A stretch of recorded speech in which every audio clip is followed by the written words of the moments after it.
बच्चे बहुत ज़्यादा स्मार्ट होते हैं। ये छोटी सी एज में ही अपने बड़ों को देखते हैं, उन्हें ऑब्ज़र्व करते हैं और फिर वैसे ही कॉपी करने की कोशिश करते हैं। यहाँ पे मैं ऐना के ऑयलिंग कर रही हूँ और ये देखिएगा मेरे ऑयलिंग करने के बाद ऐना क्या करती है।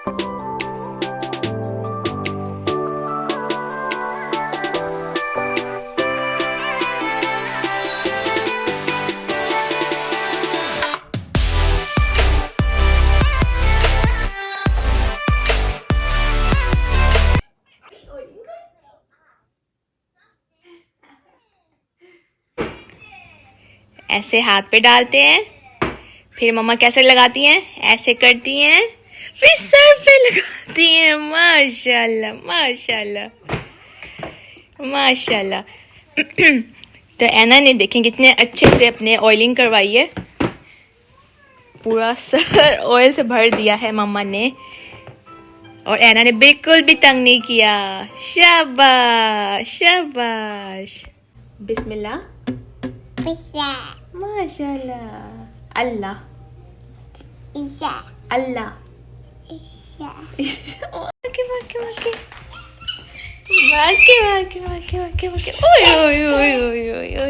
Head, shoulder, knees and toes, knees and toes. Hello everyone, क्या हाल चाल है। उम्मीद करती हूँ कि आप सब ठीक ठाक होंगे और खैरियत से होंगे। मैं भी बिल्कुल ठीक हूँ। This is Maham and welcome back to my brand new vlog in life of desi American girl. सुबह सुबह का टाइम है और मैं बाहर निकल के वॉक कर रही हूँ अपनी ड्राइववे पे। और सबसे बेहतरीन टाइम जो होता है वॉक का वो सुबह होता है। अभी कुछ टाइम पहले हमारी सुबह इतनी सर्दी थी कि बिल्कुल दिल नहीं करता था बाहर आने को। अब ये वाला जो टाइम है ना और फिर समर वाला टाइम है, तो इसमें सुबह सुबह ही वॉक करने में इतना मजा आता है। आप वैसे भी फ्रेश हो जाते हैं, मेंटली भी फिजिकली भी, और आपका मूड भी अच्छा हो जाता है। तो बस मैंने कहा आज का व्लॉग मैं यहीं से स्टार्ट करती हूँ। पहले मैं एक और राउंड लेके आती हूँ, फिर मैं अगली बात करती हूँ। बहुत ही अच्छा लग रहा है ऐसे वॉक करते हुए और एक अलग से एनर्जी आ रही है अंदर। आपको पता है अमेरिका जो है वो एक डेवलप्ड कंट्री है, मतलब कि एक तरक्की याफ्ता ममालिक में से एक है। लेकिन यहाँ की जो पॉपुलेशन है ना, यानी कि जो आबादी है वो कम होती जा रही है, वो कम वाली साइड पे जा रही है। और यहाँ पे इस चीज को जो इमिग्रेंट्स है उन्होंने बैलेंस करके रखा हुआ है। इमिग्रेंट्स मतलब जो लोग मूव करके आए होते हैं, जो माइग्रेट करके आए होते हैं दूसरी जगहों से, दूसरी कंट्रीज से, जहाँ पे मिलियन ऐसे लोग हैं जो लीगल तरीके से अमेरिका में आते हैं। वहीं पे 5000 ऐसे लोग हैं जो डेली इलीगल तरीके से अमेरिका में आते हैं, मैक्सिको बॉर्डर क्रॉस करके अकेले। और हम ऐसी न्यूज हम डेली देखते हैं, एक भी ऐसा दिन नहीं है जब इन्होंने बॉर्डर क्रॉस ना किया। और हम लोग देख रहे होते हैं और हैरान हो रहे होते हैं कितनी मजबूरी होती है इनकी, कितना ये लोग अपने फ्यूचर के लिए आते हैं। लेकिन इनको ये नहीं पता कि यहाँ पे इनको कितना स्ट्रगल करना पड़ता है। एक जो लीगल तरीके से आता है वो तो अलग ही कहानी होती है, लेकिन जो इलीगल तरीके से आते हैं ना इनको तो बहुत बहुत बहुत ज्यादा डिफिकल्टीज फेस करनी पड़ती हैं। एक लीगल तरीके से आना और एक इलीगल तरीके से आना, दोनों में जमीन आसमान का फर्क है। अब साथ ही साथ अगर पॉपुलेशन की बात हुई है, मैं आपको बताती हूँ यहाँ पे जो देसी लोग हैं, अगर आप 40 से 50 साल पहले की बात करें, अमेरिका में जो देसी लोग हैं उनके 2 से 4 बच्चे हुआ करते थे। लेकिन आज के टाइम पे रिसर्च ने साबित किया है कि आज के टाइम पे जो लोग हैं वो 1 या 2 बच्चे पैदा कर रहे हैं। और 5% ऐसे लोग हैं जिन्होंने ये डिसाइड किया हुआ है म्यूचुअल डिसीजन के साथ, म्यूचुअल अंडरस्टैंडिंग के साथ, कि उन्होंने कोई भी बच्चा पैदा नहीं करना। इसकी सबसे बड़ी रीजन क्या है? क्योंकि यहाँ पे बच्चे पैदा करना, उनको फिर पालना यानी कि उनको रेस करना एक बहुत बड़ी जॉब है, एक अच्छी खासी रिस्पॉन्सिबिलिटी है। उनको फिर आप कैसा लाइफस्टाइल दे रहे हैं, उनकी कैसे आप स्टडी करवा रहे हैं, तो ये एक बहुत बड़ा हार्ड वर्क है। अगर मैं आपको एस्टिमेशन बताऊं तो यहाँ पे $500 जो है वो बच्चों को रेस करने में लग जाता है, यानी कि उनको बर्थ से लेकर और फिर 20 इयर्स की एज तक आपके इतने पैसे लग जाते हैं। इसलिए कुछ ऐसे लोग हैं जिन्होंने पहले से डिसाइड कर लिया कि उन्होंने बच्चे नहीं पैदा करने, क्योंकि वो अफोर्ड नहीं कर सकते। यहाँ पे लोगों की इतनी शॉर्टेज है, 10 मिलियन ऐसी जॉब्स हैं जो ओपन जॉब्स हैं, लेकिन उस चीज को करने के लिए लेबर नहीं है। इसीलिए उस दिन मैं आपको बता रही थी कि यहाँ पे लेबर क्यों एक्सपेंसिव है, क्योंकि वो काम करने के लिए इनके पास वर्कर्स नहीं है। लेकिन कुछ काम ऐसे हैं जिसके लिए आपको स्पेशल स्किल चाहिए, स्पेशल एजुकेशन चाहिए, लेकिन जो लेबर है वो हर तरह की यहाँ पे अवेलेबल है। लेकिन बात वही आ जाती है कि यहाँ पे उस काम को करने के लिए लेबर नहीं है, वर्कर्स नहीं है। मेरी तो वॉक भी इतनी अच्छी हो गई और आप लोगों के साथ इतनी मैंने बातें भी कर ली। बातें करते-करते मैंने आप लोगों को अपने पीछे का व्यू दिखाया, लेकिन आप लोगों ने कोई भी आदमी या औरत को चलते हुए नहीं देखा। इसीलिए मैं आपको बता रही थी कि यहाँ पे जो पॉपुलेशन है ना वो कम होती जा रही है।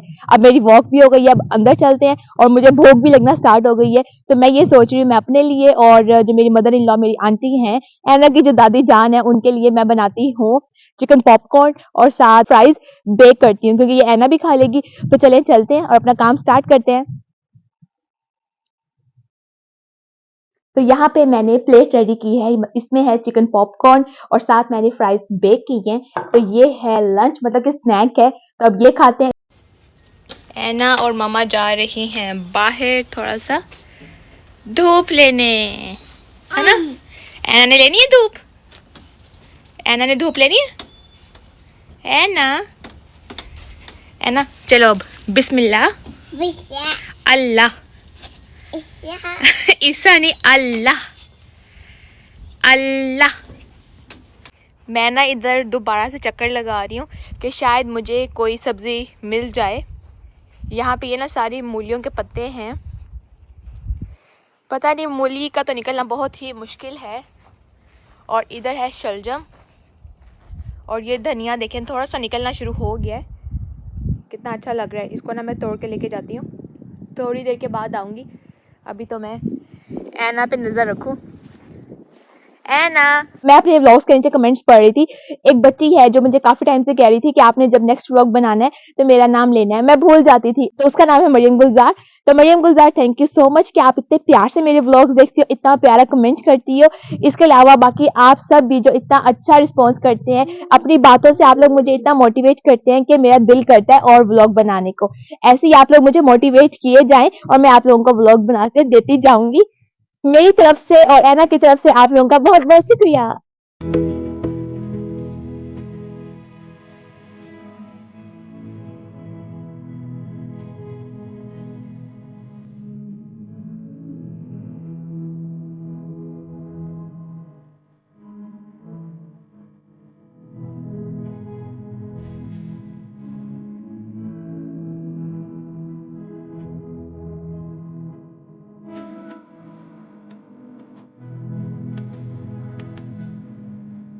ऐना ये देखो, ऐना खाएगी अपना स्नैक।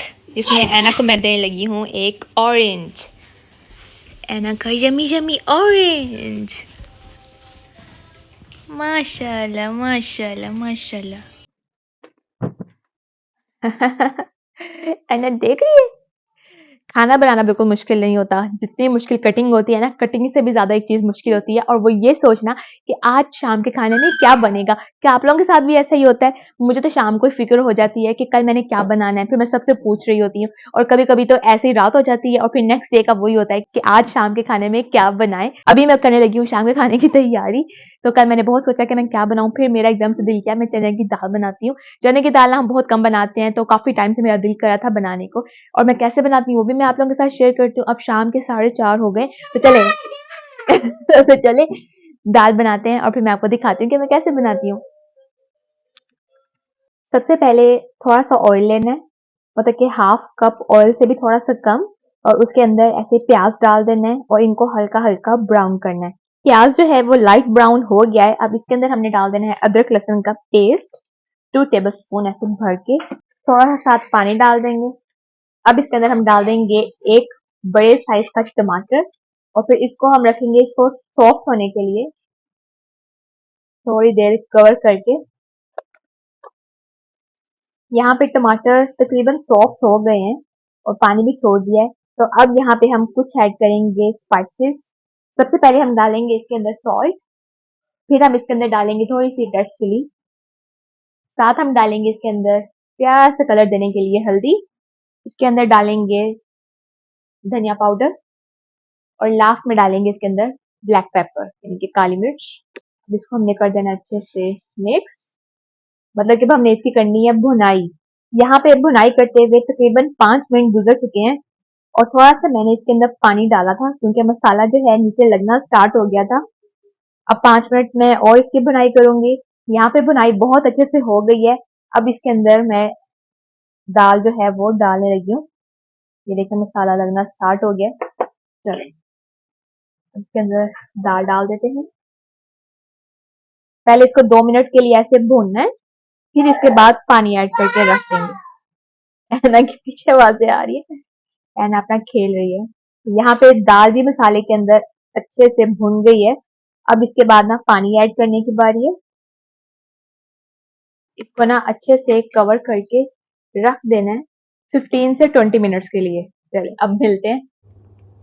तो ये देखें यहाँ पे दाल बिल्कुल तैयार हो गई है, गर्मा गर्म है। अब मैं रोटियां बनाती हूँ और फिर हम खाना खाएंगे। देखिए माशाल्लाह कितनी मज़ेदार लग रही है।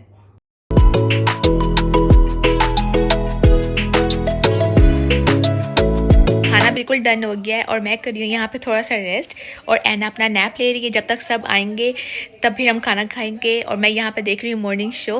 पहले मैंने सोचा मैं ना कोई ड्रामा देखती हूँ, फिर मैंने सोचा कि चलो काफ़ी टाइम हो गया मॉर्निंग शो नहीं देखा, तो मैं वही देख रही हूँ, थोड़ा सा रेस्ट कर रही हूँ। यही मेरा मी टाइम है और इसके बाद फिर हम खाना खाएंगे। अब दिन भी जो है ना वो आहिस्ता आहिस्ता और थोड़े थोड़े बड़े होना स्टार्ट हो गया, मतलब कि थोड़े लंबे होना स्टार्ट हो गए हैं। और अब थोड़ा टाइम भी मिल जाता है। पहले पता नहीं चलता था, फ़ौरन ही दिन स्टार्ट हुआ, फ़ौरन ही ख़त्म हो गया। अब थोड़ा सा पता भी चलता है कि हाँ अभी थोड़ा सा भी दिन है बाकी। तो जी यहाँ पे करूँगी मैं अपने आज के इस सिंपल से व्लॉग में। अगर आपको मेरा ये वाला व्लॉग पसंद आया है तो आप लोगों ने करना है लाइक, एक प्यारा सा कमेंट करना है और मेरे चैनल को सब्सक्राइब करना बिल्कुल भी नहीं भूलना। मैं मिलूंगी एक न्यू व्लॉग के साथ इन life of this American girl में। अपना आप लोगों में रखना है बहुत सारा ख्याल। Bye bye.